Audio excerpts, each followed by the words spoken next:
예, 3회 10절 비점성 유동의 운동량 방정식, 오일러 방정식에 대해서 설명을 하도록 하겠습니다. 지난 강의에서 압축성 유동인 경우겠죠. 응력과 변형률 사이의 관계, 즉 구성 방정식은 이렇게 된다까지 했습니다. 자, 그리고 3회 88식은 코시의 운동량 방정식이겠죠. 즉 뉴턴의 운동 F = ma라는 식으로부터 유도된 코시의 운동량 방정식인데 여기 타우가 들어가 있습니다. 자, 그런데 우리는 3회 10절에서는 비점성 유동에서 살펴보도록 하겠습니다. 비점성 유동인 경우는 타우가 0이죠. 따라서 이 부분이 없어지게 되겠습니다. 즉 뮤가 0이기 때문에 타우 i제가 0이 되겠습니다. 따라서 이 식으로부터 우리는 항이 없어지기 때문에 식은 우리는 이와 같은 식을 얻을 수가 있겠습니다. dvi dt는 이렇게 적을 수가 있겠죠. 또는 벡터 형태로 표시하면 라운드 v, 라운드 t 이렇게 표시할 수가 있을 것이고, 즉 이 부분은 가속도죠. 가속도는 이렇게 이제 여러분들 익숙해져야 됩니다. 여기에 대해서는. 따라서 3의 95와 같은 식을 얻을 수가 있게 되겠습니다. 이 식을 벡터를 사용해서 이 식을 벡터로 사용해서 나타내면 dv dt는 이렇게 가속도, 중력 가속도. 이것은 그레디언트 p죠. 역시 몇 번 다루었던 그 일장에서도 했고요. 자, 그러면은 우리는 이 부분을 또 전개하면 이렇게 되고 역시 같은 식이 되겠습니다. 이 3의 95식 이렇게 표시하든지 또는 뭐 이렇게 그건 상관없습니다. 어떻게 표시하든지 이 식은 마찰이 없는 비점성 유동에 대한 운동량 방정식이 되겠습니다. 코시의 운동량, 즉 지금 과정은 길지만 식 일일이 외울 필요는 없습니다. 전체적인 흐름만 보면 됩니다. 운동량 방정식 유도하는 데 있어서 요 항이 없어지니까 좀 간단한 마찰이 없는 비점성 유동에 대한 운동량 방정식을 우리는 오일러 이퀘이션이라고 합니다. 이것을 오일러 이퀘이션이라고 3의 95식을 오일러 이퀘이션이라고 하겠습니다. 자, 다시 이 식을 오일러 이퀘이션을 다시 적은 것이고요.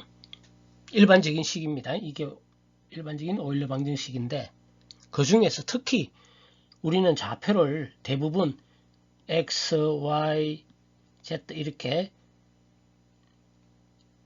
k 방향을 이쪽으로 이렇게 잡은 경우가 많죠.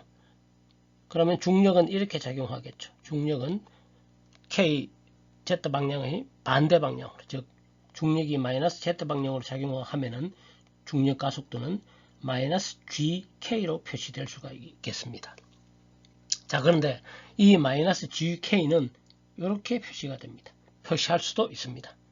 자, 이거는 왜 그러냐면 우리 이것은 이 유체각 1에서도 이게 몇 번 정의했죠. 요거의 정의는 여기입니다.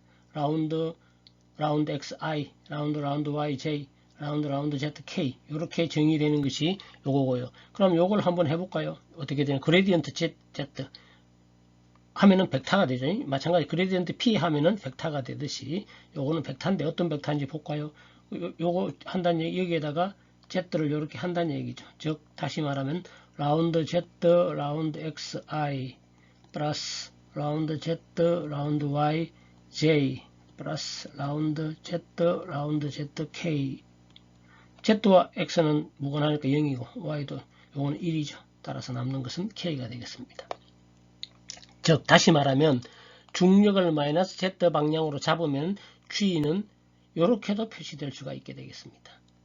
자, 그러면 요것식은 이 뒷부분을 이렇게 바꾸어 넣으면은 이렇게 같은 식입니다. 이 식이나 이게 일반적인 식이고요. 중력을 이렇게 좌표를 이렇게 잡으면 이렇게 표시할 수도 있죠. 역시 오일러 이퀘이션이죠. 오일러 이퀘이션입니다. 그 중에 특히 정상유동인 경우는 정상유동이 이게 없어지죠. 시간에 따라 바뀌지 않는다면 이런 식으로 나타낼 수가 있게 되겠습니다. 물론 여기서 중력 가속도가 이럴 때 우리는 보존력이라고 합니다. 중력 그레디언트 Z로 표시될 때 이건 뭐 동력학에서 이해하면 되겠고요.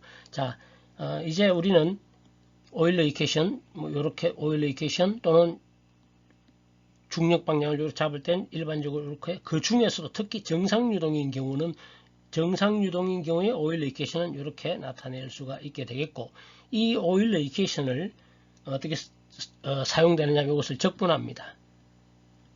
적분하면은 바로 다음에 설명하는 베르누이 방정식이 되겠습니다.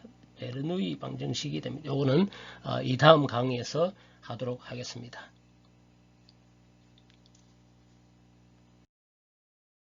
예, 이상으로 오일러 이퀘이션에 대해서 설명을 했습니다. 사실 이 오일러 이퀘이션은 혹시 여러분들이 보다 보면은 정상 상태에서 오일러 이퀘이션 보다 보면 유체각 1 제일 처음에 시작하는 압력 다루는 그 2장 그 부분에서도 다루었던 겁니다. 새삼스럽게 유체각 1 강의하면서 유체각 2에서 나온다라고도 얘기를 했는데 그런 이퀘이션이 이런 복잡한 식을 사용하지 않고 유도한 부분이 있을 겁니다.